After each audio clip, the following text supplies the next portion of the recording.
E aí, galera, tudo bem? Bom dia para vocês.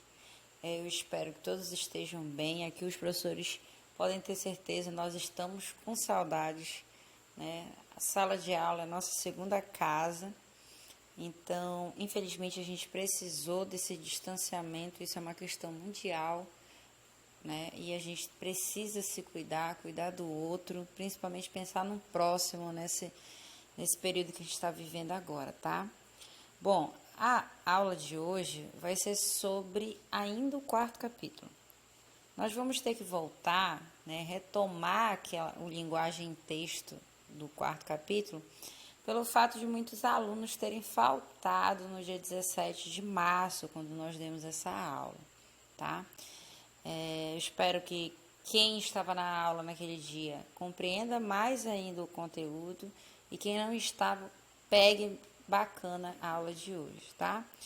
Bom, para essa aula de hoje a gente vai falar, o foco maior, né, é o emprego das conjunções. As conjunções, elas fazem parte das classes de palavra, da classe de palavras, desculpa. E elas são muito necessárias para a escrita de textos, né? Lá na aula de redação, na hora que você vai escrever algum texto, até mesmo numa linguagem mais formal ali de conversa com alguém e precisa da formalidade, as conjunções elas são muito necessárias. Para isso a gente vai ver o período composto para entendê-las, tá? E vamos entender elas como coordenação e subordinação, tá bom? Mas antes de nós entrarmos nesse conteúdo aqui de período composto, é necessário que a gente volte a outros e outros assuntos, tá? Assuntos que nós já estudamos, que nós já vimos, que vocês já viram também em outras séries, lá quando vocês passaram do sexto ano para cá, tá bom? Eu vou apresentar um slide. Esse slide basicamente foi a aula ministrada no dia 17 de março para quem faltou, né? A recapitulação de vários conteúdos aqui que nós tivemos que fazer. Vejam só o período composto. Vamos lá aos slides. Vamos relembrar? Vamos relembrar aqui nessa aula o que é uma frase, o que é uma oração, até chegar no período e, por fim, lá no período composto, para chegar nas conjunções.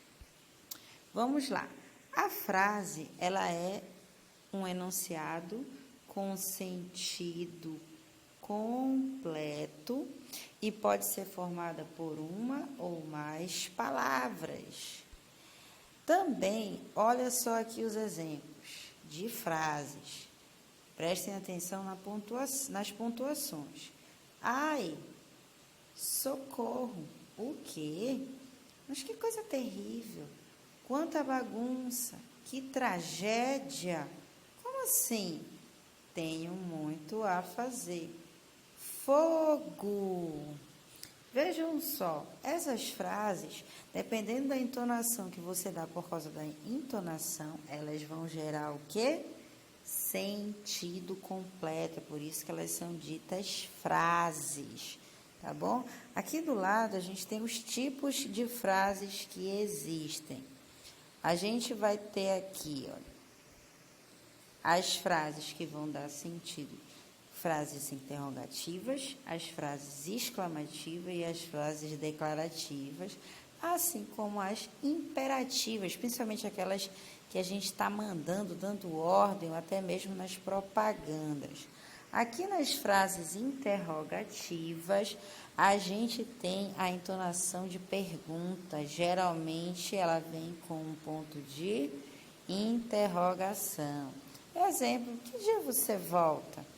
As frases exclamativas são aquelas que dão entonação de expressividade, né? Ela mais exaltada, geralmente ela é finalizada com o quê? Uma exclamação ou uma reticência. Exemplo, que horror, silêncio.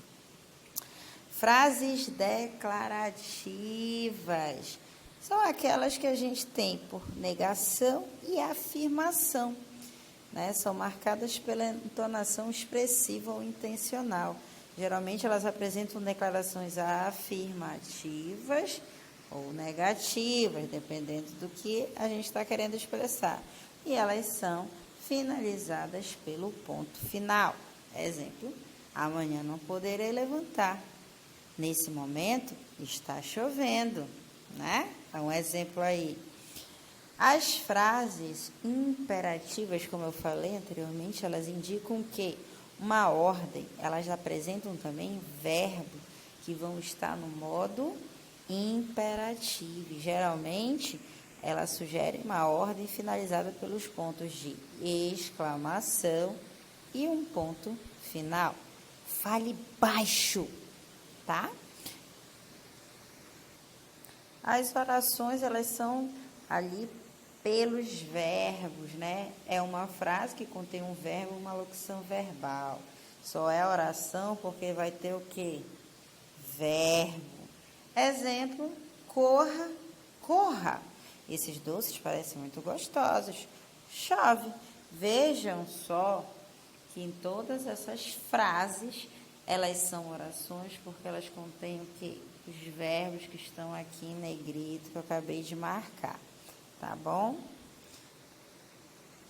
E vamos lá ao período. Período é uma frase formada por uma ou mais orações, né? Podendo então ser simples e composto.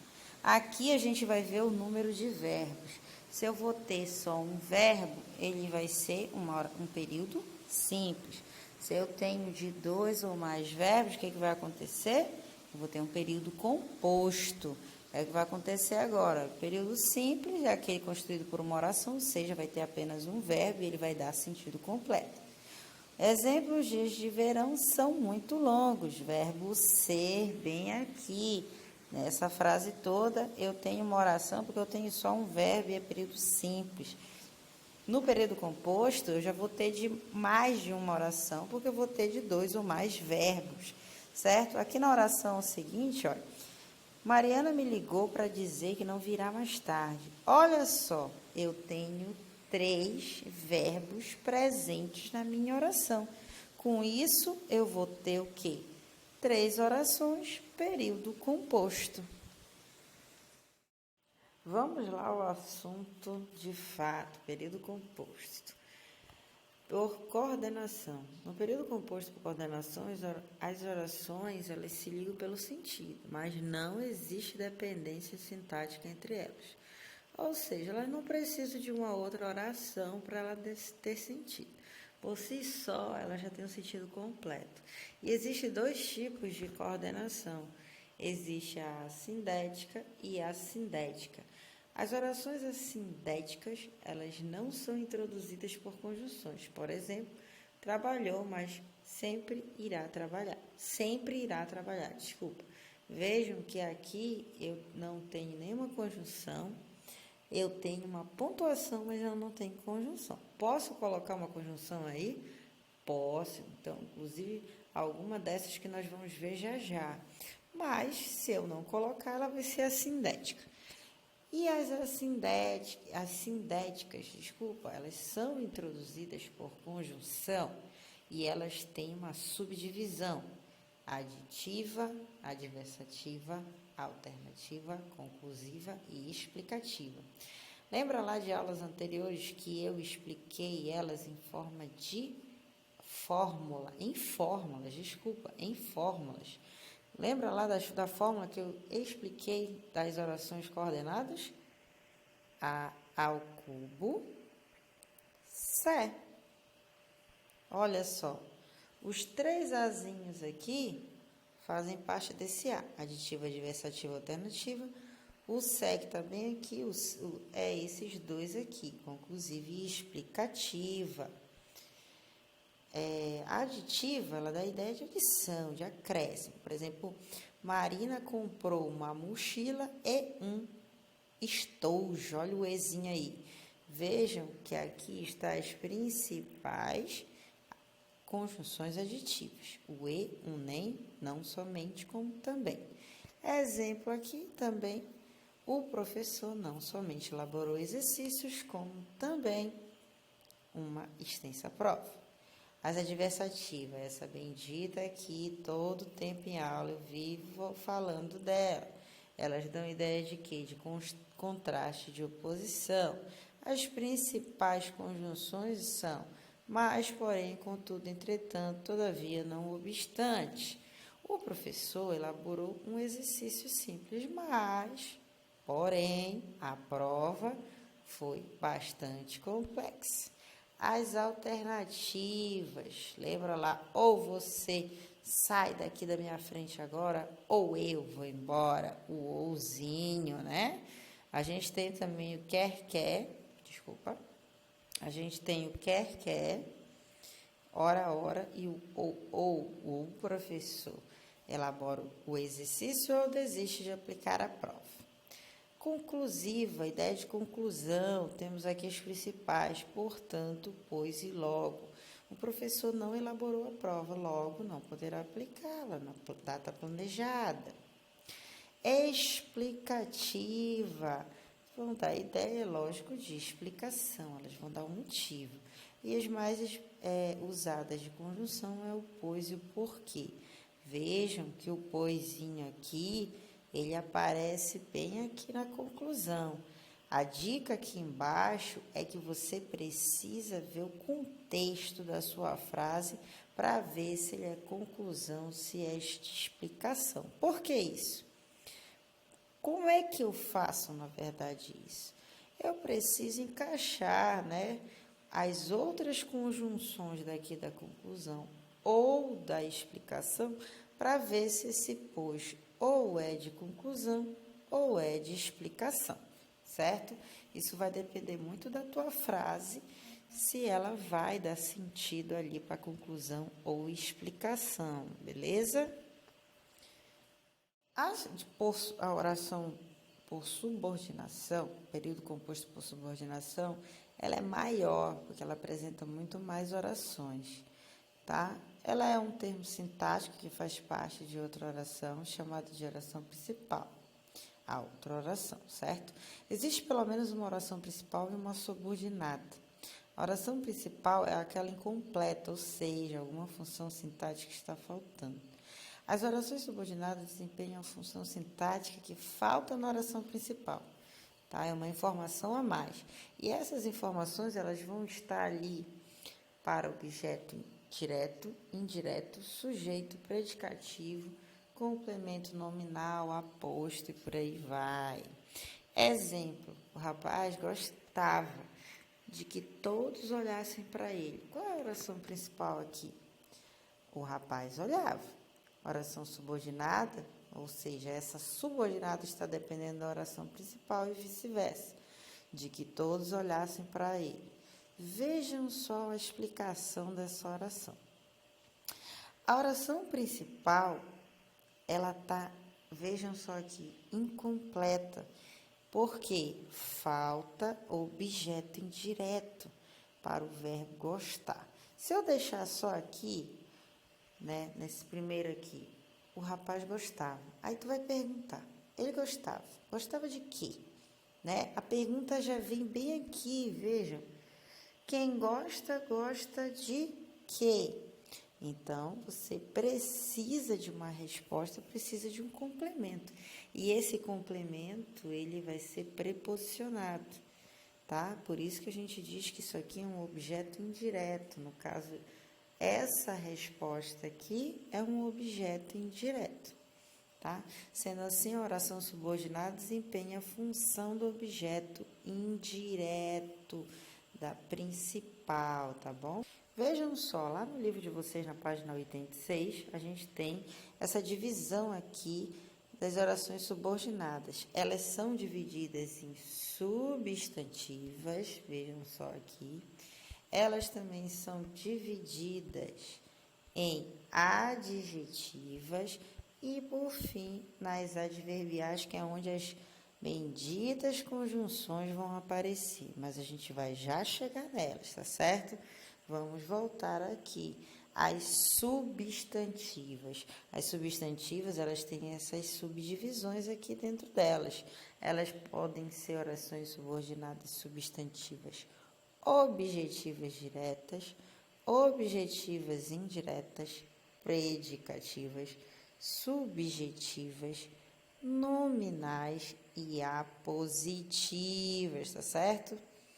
Essa a gente não vai entrar muito em detalhe nesse momento, porque não é elas que são os focos principais desse capítulo, e sim a última lá, as adverbiais. Vamos já chegar. Essa aqui a gente já estudou no capítulo anterior, as adjetivas, que elas têm as subordinadas adjetivas restritivas e as explicativas. As restritivas exercem a função de adjunto adnominal de uma oração principal.